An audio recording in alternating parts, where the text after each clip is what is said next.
Hello everyone. Ever wondered how the internet actually works? How does it get to your home? When we draw a cloud or an internet icon, what's in it? Today we're going to go and explore the amazing journey of the internet from the provider to you. We'll dive into the architecture of a large ISP provider. These are sometimes called as tier 1 or national providers, and look at some of the technologies they use, making it super easy to understand. So let's get started. First, why is a strong internet network so important? Well, in our world today, the internet is like a basic need. We use it for work, school, fun, and staying connected with family and friends. We all want our internet to be fast and reliable. As more devices are connected, like phones, tablets, smart TVs, we need a network that can handle all the activity without slowing us down. Now, from a business perspective, I need network to connect to wherever those resources are. So it's safe to say that my business is as efficient as my network is. So how does the internet get to you? Now think of this like a delivery system in three main parts. In an ISP architecture, core, the aggregation layer, and the access layer. See, the core layer at the center, imagine as the internet's a superhighway system.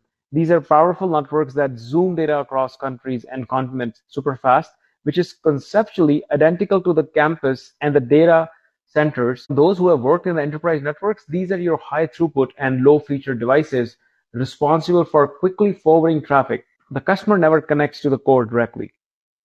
Next is the aggregation layer. This works like main roads that connect different regions to the superhighways. It gathers all the data from various areas and gets it ready to be sent to the local neighborhoods. Now, these devices are primarily built for speed and resilience, but their primary goal is to consolidate connectivity from various access networks, somehow like a campus distribution layer.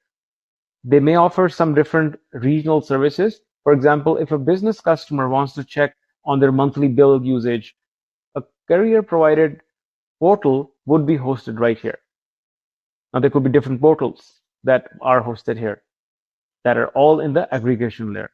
Now, large companies like Bell use this layer to manage different services like their home internet, business networks, and cell phone services all at once.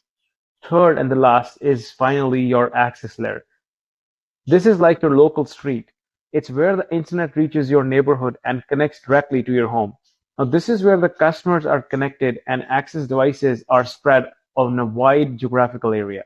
Now, because it's spread out, companies try to make most out of their cabling, planning routes that covers many homes as possible without wasting any material.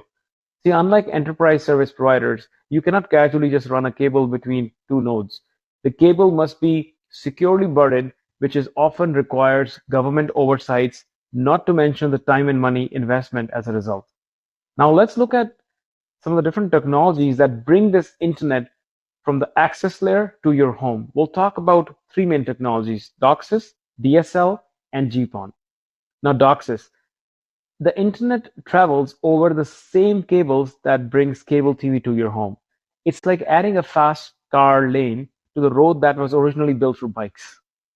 Now in this, there are ISP or provider side, a cable that runs from ISP to the consumer, then the consumer side. At the provider side, the big device is called the CMTS that talks to your cable modem at home. Now this setup lets you get the internet without needing new cables. Now let's expand it a little bit more. The carrier routers at the access layer, which we spoke about, connects to a cable modem termination system or CMTS. This is like an aggregator connector from all the cable subscribers. It's usually quite large, and to communicate with the CMTS, the customer must supply a cable modem. Now, some customers buy their own from their local tech shops, or while others will be carrier provided, whoever internet service you're getting at this point. Think about why people want to use cable lines for internet in this first place. It's because many households already had cable TV installed. Businesses and governments already made the infrastructure and the investments, so why not leverage it?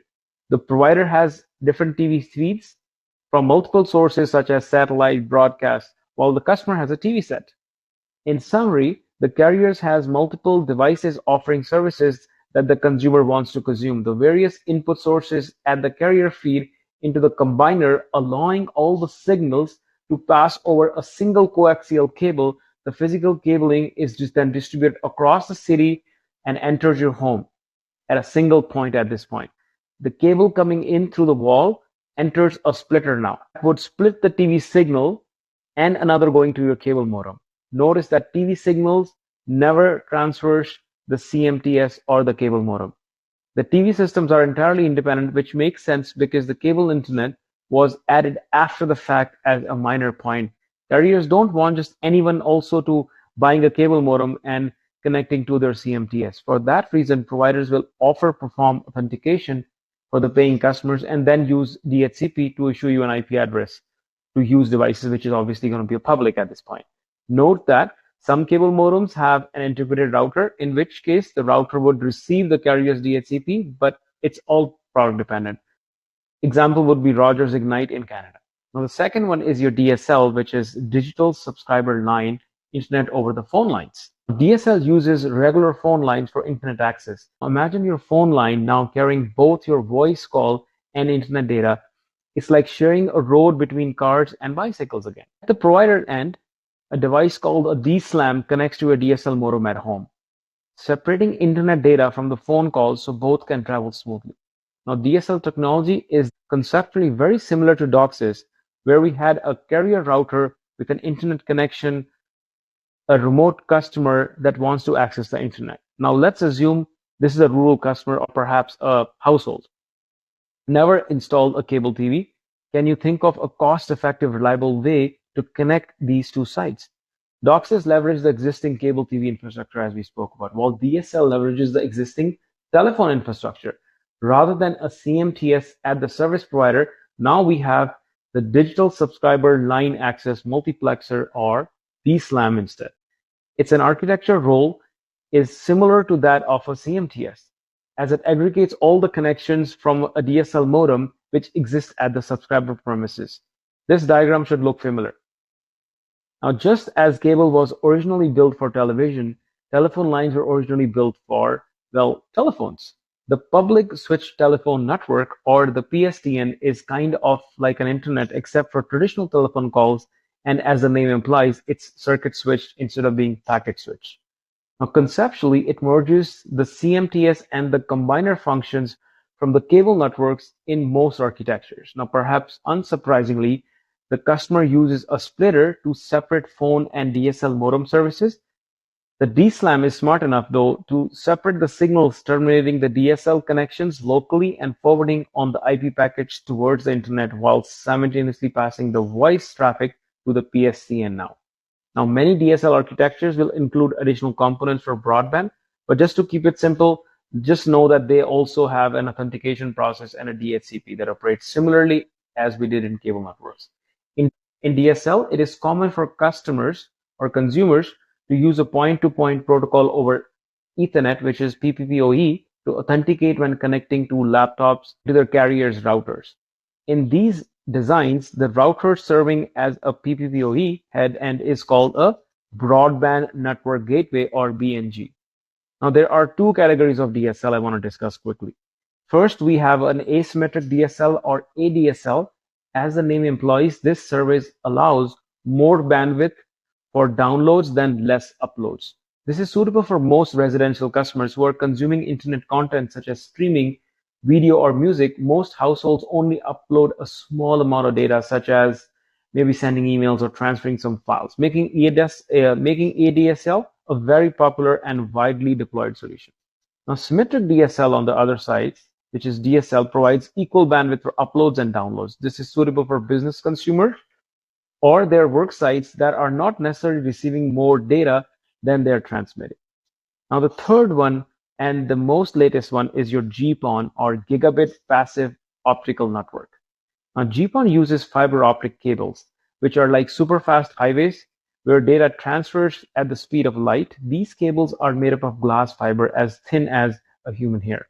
Now, instead of DOCSIS, CMTS, or DSL, DSLAM, we use optical line terminal, or OLT, to aggregate all the GPON connections. On the customer side, instead of a cable or a DSL modem, we have an ONT. This is often called as optical network terminal. Now, the provider uses an OLT optical line terminal to send data over these fibers, and at the home, the ONT receives it. It's like having a direct high-speed train right at your house. The PON is called passive because the intermediate signal splitters distributed throughout the city do not require any electricity to operate. Now, this significantly reduces the product cost of splitter and the operating cost of maintaining the network. Now, simplified architecture just described to show you the service provider's router and the OLT along the GPON splitter through the city. Various customers connect with their own ONTs into the splitters for internet service. The other situation, carriers will often leverage authentication and DHCP and the authentication servers.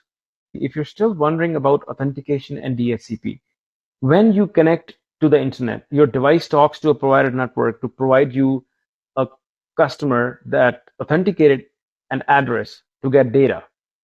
That's DHCP. Think of it like checking into a hotel. You show your ID card and you get your room number. There are different ways fiber optics can reach you, called fiber to the home, fiber to the building, or fiber to the business, and the final one is fiber to the curb.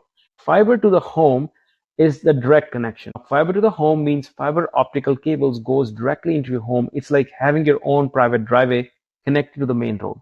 Sometimes the ONTs are mounted on the house exterior or in the basement or in the garage, but these are qualified as fiber to the home. Now, these terminations are characterized by direct connectivity into the ONT by the consumers, be it the laptop or a small home router. Fiber to the building or fiber to the business is like the shared connection into a building. Now, fiber to the building brings the fiber line to your building and then connects to each apartment or office inside. It's like a main entrance that leverages everyone in the building who's using it. Large organizations also may require a sizable Ethernet infrastructure beyond ONT to distribute this service. In the case of the GPON network ends in a business telecom or a closet, often services like Ethernet switches are deployed on various floors of the office building. In this model, using a little further away from the GPON network, and we call this fiber to the business. Fiber to the curb, close, but not quite there. Fiber to the curb really means is fiber line reaches close to your home like the street corner, and then regular cables bring the internet to the rest of the way. Now, it's like having the last mile being something else. It's a bit like mail truck delivering to your street and then you walk to the mail carrier, bring it to your door. In some cases, GPON consumers will never lay out their eyes on an ONT. In this model, the GPON network ends in a nearby area. Then the customer access using Ethernet or sometimes coaxial cable. This model is called the fiber to the curb. What does it mean to you? See, DSL is good for basic internet use like browsing and emailing, but might be slower for streaming videos or gaming. Now, DOCSIS or the cable internet offers high speeds, suitable for streaming movies, playing online games, and downloading files, while the GPON or the fiber optic provides the fastest speed and the most reliable connection, great for heavy internet use and smart homes.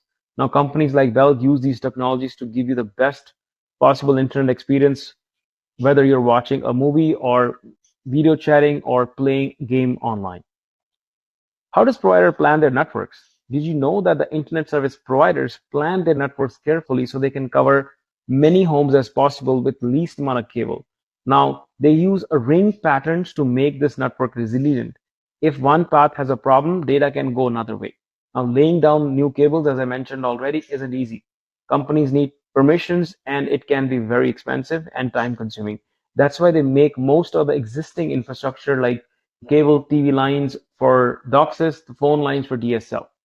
So what's the next? Future technology. See, technologies keeps improving. The newer versions of GPON, the XGPON, speed of over fiber optics, upward of 10 gigs. There are also other types like the EPON or the Ethernet PON, now which use a standard Ethernet technology to make things even simple. Now, it's a PON technology that uses Ethernet frames for data transmission over optical fiber networks. Now, if I'm trying to compare GPON versus EPON, while both terminologies aim to deliver high-speed fiber optic connectivity, GPON offers higher bandwidth and advanced services.